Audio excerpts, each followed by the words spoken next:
TMC सांसद का CJI पर विवादित बयान, कल्याण बनर्जी की घुसपैठियों को लेकर टिप्पणी। आजकल जज सिर्फ टीआरपी बढ़ाने के लिए बोलते हैं।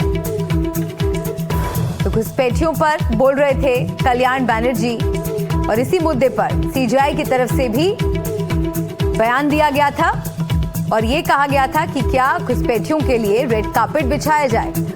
और सीजेआई ने जो बयान दिया उस पर टिप्पणी करते हुए कल्याण बनर्जी ने कहा कि आजकल जज सिर्फ टीआरपी बढ़ाने के लिए बोलते हैं। उनका टिप्पणी का जवाब हम नहीं देंगे। उनका टिप्पणी का जवाब देना हमारा शोभा नहीं मिलता। चीफ जस्टिस ऑफ इंडिया है। लेकिन हम एक बात बोलूं, जो सब जज को कोई लूज कमेंट करना नहीं चाहिए।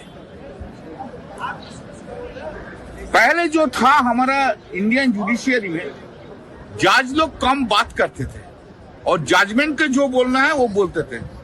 अभी क्या हुआ गया, पूरा टेंडेंसी बदल गया। आजकल जज लोग ज्यादा बात करते हैं टीआरपी बढ़ाने के लिए, जजमेंट नहीं देते हैं। That is all difficulty.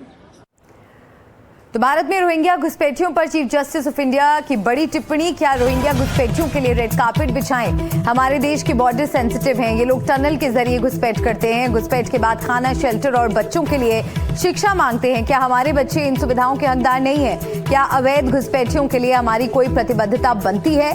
5 गायब रोहिंग्या की तलाश को लेकर याचिका पर सीजेआई की ये टिप्पणी सामने आई।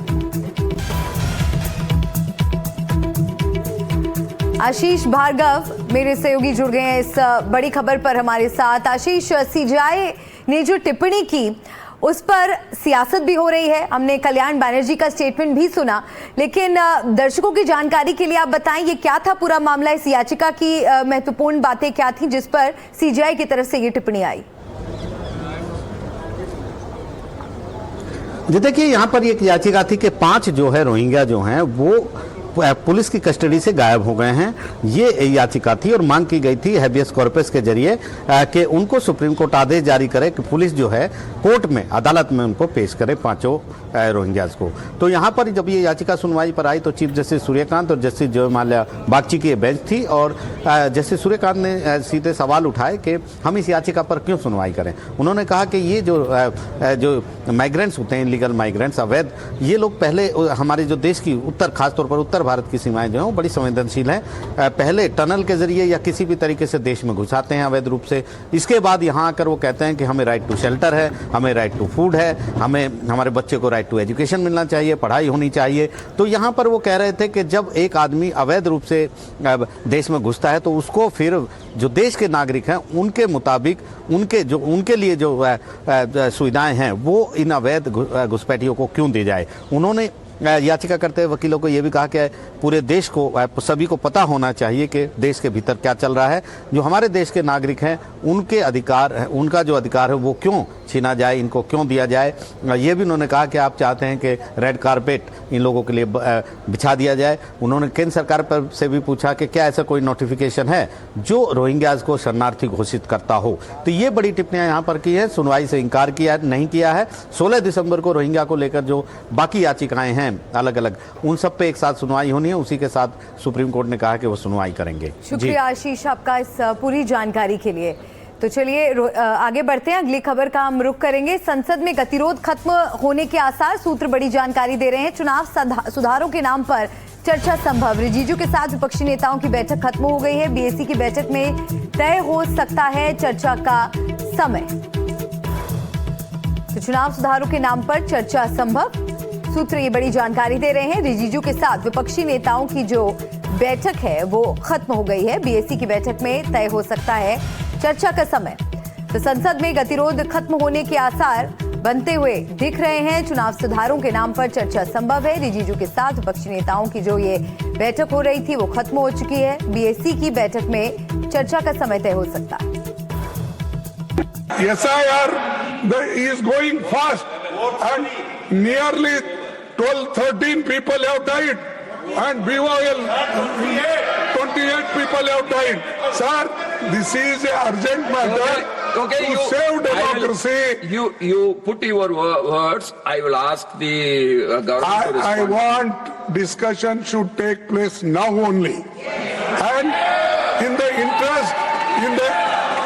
interest of democracy, in the interest of citizens, in the interest of the country. Only limited request is that I'm going to engage with the leader of oppositions from different political parties.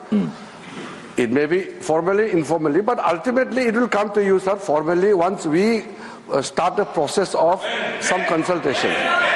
Now the problem starts. Problem begins when you start questioning the time. Everything cannot be mechanical. In parliamentary democracy, we have to engage in dialogue. We have to engage in discussion. There are many issues in the country. You should not undermine one issue and take up another issue. All the issues are important. तो चुनाव सुधारों के नाम पर चर्चा हो सकती है, सूत्र बड़ी जानकारी दे रहे हैं। हिमांशु शेखर मेरे सहयोगी इस खबर पर हमारे साथ जुड़ गए हैं। हिमांशु, इस पर क्या अपडेट आपके पास?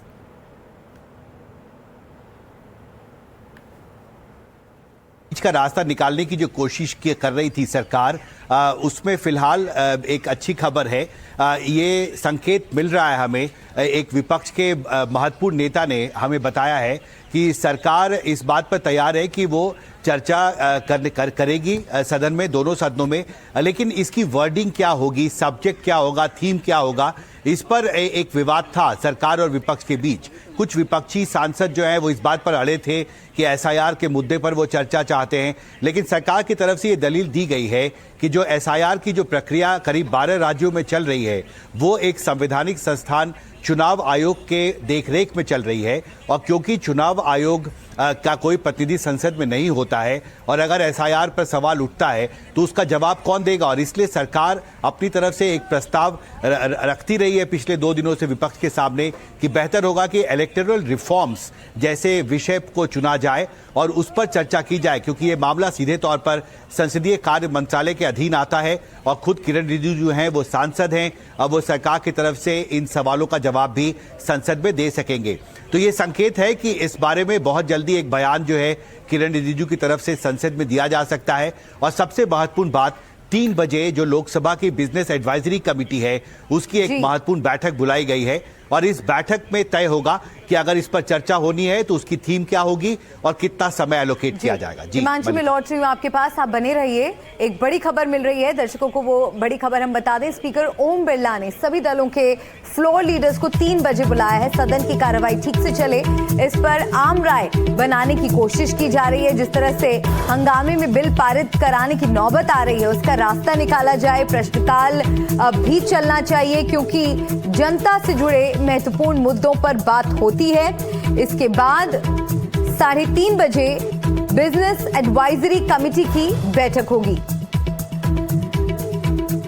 तो लोकसभा स्पीकर की सभी दलों के साथ बैठक होगी। लोकसभा स्पीकर की सभी दलों के साथ आज दोपहर बैठक होने जा रही है। सभी दलों के नेताओं के साथ 3 बजे बैठक होगी। और एक और बड़ी खबर मिल रही है, लोकसभा की कार्रवाई कल तक के लिए स्थगित हो गई है।